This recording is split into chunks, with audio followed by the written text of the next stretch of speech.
This is the story of a people's fight for the sacred right of suffrage.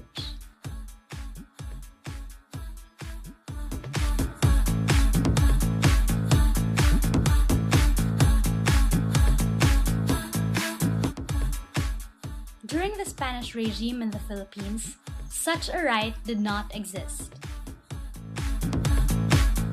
It was only when the Americans came that the right to vote became a statutory right, subject to the control of the Philippine legislature.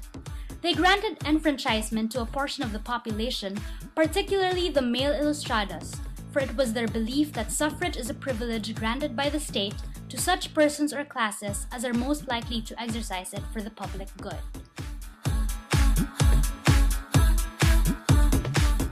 In 1935, it became a constitutional right.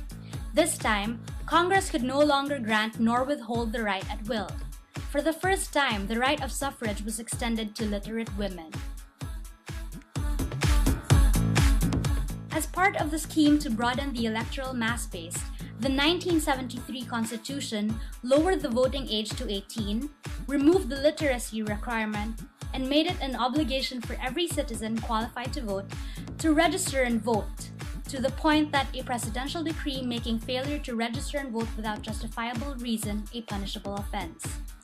Many believe this was an attempt by the Marcos regime to clothe farcical elections with legitimacy and prevent the use of election boycott from becoming an effective instrument of electoral protest.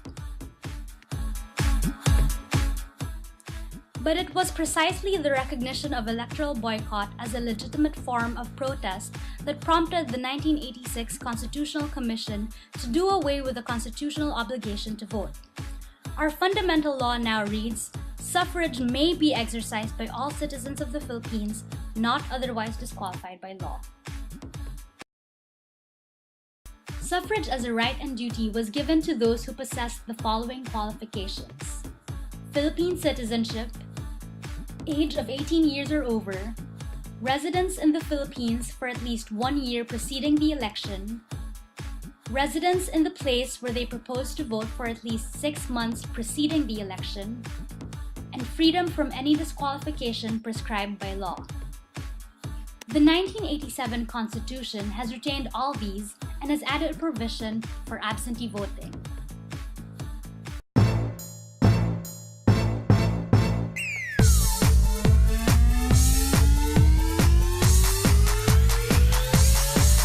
Panahon na naman ng election, second time na natin mag-automation. Sa automation bumilis ang bilangan, ngayon mas magaling na tayo dyan. Nasa balota ang mga pangalan ng kandidatong pagpipilian. Balikan nga po natin ang automation. Naalala niyo pa ba? Sige, let's review nga.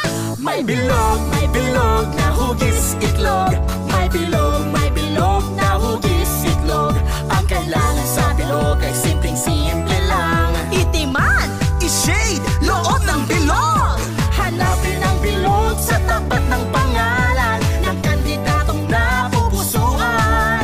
Ang bilog sa tapat ng pangalan. Yan ang dapat tamang markahan. Gets mo ba? Gets ka na? Gets na talaga!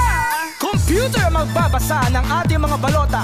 Dapat tama ang pagbarka para boto'y di mabasura. Amazing! Balota mo'y alagaan, boto'y makapangyarihan. Huwag gustutin o dongisan upang tiyak na mabilang. Ang boto ko, boto mo, makapangyarihan. Pumili tayo ng tuwid nang may paninindigan. Tunay na leader na magsisilbi sa bayan. Yan ang kailangan ng bayan. Senador na 12, isang representante. At sa party list, isa lang ang pwede and everything. Isang mayor, vice mayor. At kung ilang konsehal ang kailangan, isang gobernador at kanyang bise at tamang bilang ng bukal. Sa ARMM, buboto ng regional governor, regional vice governor at regional assemblyman. Hanapin ang bilog sa tapat ng pangalan ng kandidatong napupusuan. Ang bilog sa tapat ng pangalan. Yan ang dapat tamang markahan. May bilog na hugis itlog. May bilog na hugis itlog. Ang kailangan sa bilog ay simpleng-simple lang. Itim